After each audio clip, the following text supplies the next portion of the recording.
तो मैंने आपको ये बता दिया कि एलोस्टेरिक मॉड्यूलेशन पॉजिटिव भी होता है, नेगेटिव भी होता है, रिवर्सिबल होता है। जरूरी नहीं है एक बार बाइंड कर जाए मॉड्यूलेटर तो बाइंड ही रहे, as per demand of cell. अब हम कहते हैं कि एलोस्टेरिक एंजाइम लिविंग ऑर्गेनिज्म के लिए बहुत जरूरी है, और ये एलोस्टेरिक मॉड्यूलेशन ये बहुत इंपॉर्टेंट फिनोमेना है लिविंग ऑर्गेनिज्म के लिए, बहुत सिग्निफिकेंट रोल प्ले करता है ये एलोस्टेरिक एंजाइम। तो बात तो समझ में आ गई, करता है, बट व्हाई? ऐसा क्या करता है एलोस्टेरिक एंजाइम कितना सिग्निफिकेंट इसको बताया जा रहा है, बता सकते हो क्या?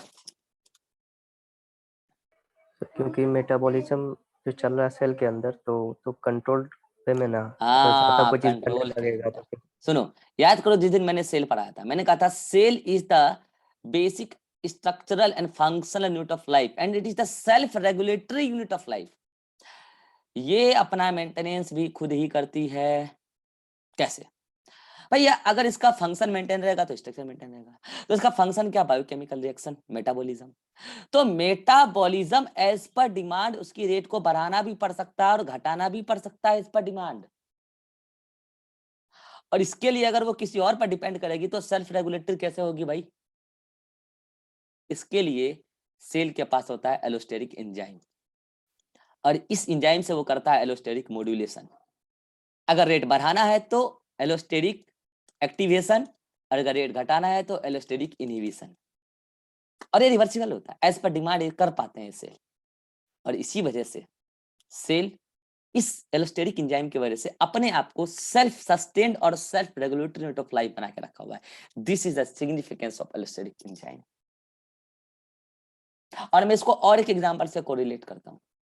जब मैं सेल रेस्पिरेशन पढ़ाऊंगा तो मैं बताऊंगा कि सेल रेस्पिरेशन का दो तरीका है, एक है एनएरोबिक और एक है aerobic. Anaerobic respiration and aerobic respiration. Anaerobic respiration में केवल ग्लाइकोलाइसिस होता है। एरोबिक रेस्पिरेशन में पहले ग्लाइकोलाइसिस होता है, तब लिंक रिएक्शन होता है, तब क्रेब्स साइकिल होता है, तब जाके इलेक्ट्रॉन ट्रांसपोर्ट सिस्टम होता है। समझते चलना ध्यान से। यहाँ पर एरोबिक रेस्पिरेशन में यहाँ पे कुछ अमाउंट ऑफ एनर्जी रिलीज होता है एटीपी के फॉर्म में, उतना ही अमाउंट ऑफ एनर्जी यहाँ पे भी रिलीज होता है। फाइनली 2 एटीपी रिलीज होता है, यहाँ पे भी 2 एटीपी रिलीज होता है एक ग्लाइकोलाइसिस में। देन उसके बाद ये पूरा मिला के 34 एटीपी रिलीज होता है। यानी कि इतना इसमें रिलीज नहीं होता होगा, इसमें 2 ही, इसमें 2 और प्लस 34 36। ठीक है, इसमें ओवरऑल मैं आपको बताऊंगा आगे 34 36, ओवरऑल 34 36 में एक भी हो सकता है, मैं बताऊंगा आगे। ठीक है, अभी तो 34 मान के चलो। ठीक है, होता है। तो अब मैं आपको बता रहा हूं कि इस एलोस्टेरिक एंजाइम का एक सिग्निफिकेंस बताना चाह रहा हूं एरोबिक और एनारोबिक रेस्पिरेशन को कंपेयर करके। पहले आप ये बताओ कि एरोबिक और ये क्वेश्चन आ चुका है बिहार पीएमटी में, एरोबिक और एनारोबिक में किसका रेट ज्यादा लगता होगा आपके हिसाब से? किसका रेट ज्यादा होगा रेस्पिरेशन का, एरोबिक का या एनारोबिक का?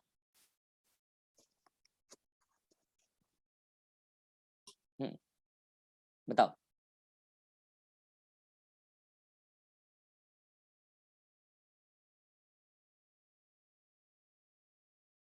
हाँ, तो नहीं बता पा रहे? तो अक्सर बच्चे जब बताते हैं तो बताते हैं एरोबिक का ज्यादा होगा। क्यों बताते हैं एरोबिक का ज्यादा होगा? तो कहते हैं कि इलेक्ट्रॉन ट्रांसपोर्ट सिस्टम में final electron and proton acceptor O2 है, ये इलेक्ट्रॉन प्रोटॉन का बहुत भुक्कड़ है, तो भुक्कड़ है तो ये पूरा प्रोसेस बहुत फास्ट चल रहा होगा। बकवास बात।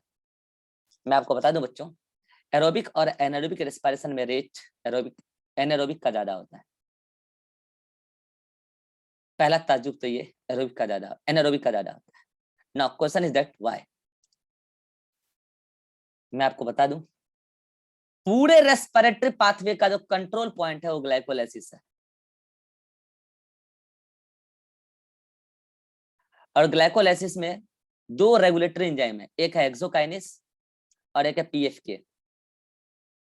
हेक्सोकाइनेस और पीएफके। हेक्सोकाइनेस तो फीडबैक इनहिबिशन शो करता है, वो तो as per the demand feedback inhibition कि ग्लूकोज 6 फॉस्फेट की क्या मात्रा रही होगी। इसलिए हेक्सोकाइनेस से रेट मेनली डिसाइड नहीं हो रहा है, रेट मेनली डिसाइड हो रहा है किससे? पीएफके से, फॉस्फोफ्रक्टोकाइनेस से। अब आप बोलोगे दोनों में पीएफके तो सेम ही है, सेम है, मगर पीएफके का एनवायरनमेंट अलग है। एंजाइम सेम है मगर दोनों का एनवायरनमेंट अलग है। गैस कर पा रहे हो क्या एनवायरनमेंट कैसे अलग है? अगर ये गैस कर पा रहे हैं तो आपको ये पता भी चल रहा होगा कि एरोबिक में और एनारोबिक में एनारोबिक रेस्पिरेशन का रेट ज्यादा क्यों है, पता चल रहा है? हाँ सर, उधर एरोबिक है तो उधर O2। ये बताओ पीएफके का फॉस्फोफ्रक्टोकाइनेज का नेगेटिव मॉड्यूलेटर कौन नेगेटिव वाला ATP। है? एटीपी।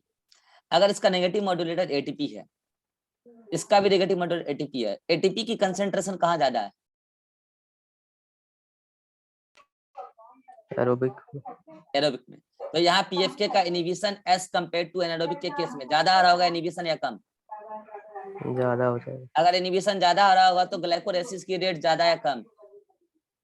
कम।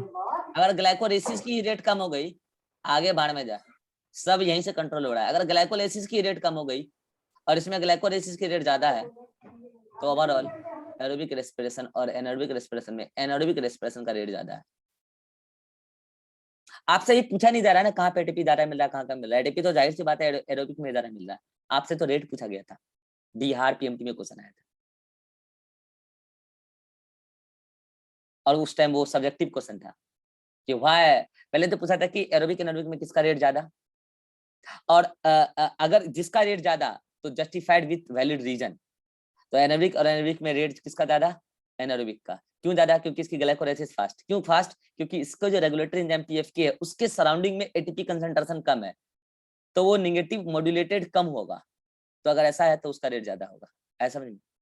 अब समझ में आया एलोस्टेरिक एंजाइम का कितना बड़ा सिग्निफिकेंस है। इससे ऑर्गेनिज्म की मेटाबॉलिक एफिशिएंसी भी अलग अलग है, एरोबिक और एनारोबिक। समझ पा रहे हो? This is all about allosteric enzyme. और ये सारी बातें आपके नोट्स में लिखी हुई है, ऐसा नहीं कि लिखा हुआ नहीं, सब कुछ लिखा हुआ है, पढ़ लेना है।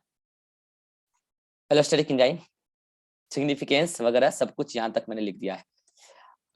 और अब शाम वाले क्लास में हम पढ़ाएंगे आपको एलोस्टेरिक सॉरी एंजाइम इनहिबिशन, शाम में खत्म हो जाएगा। बोलो कोई डाउट है? No sir. अभी एनसीईआरटी मत पढ़ो, शाम में पढ़ लेना एक साथ। अभी ये परीक्षा खत्म करो, ठीक है? चलो मिलते हैं नेक्स्ट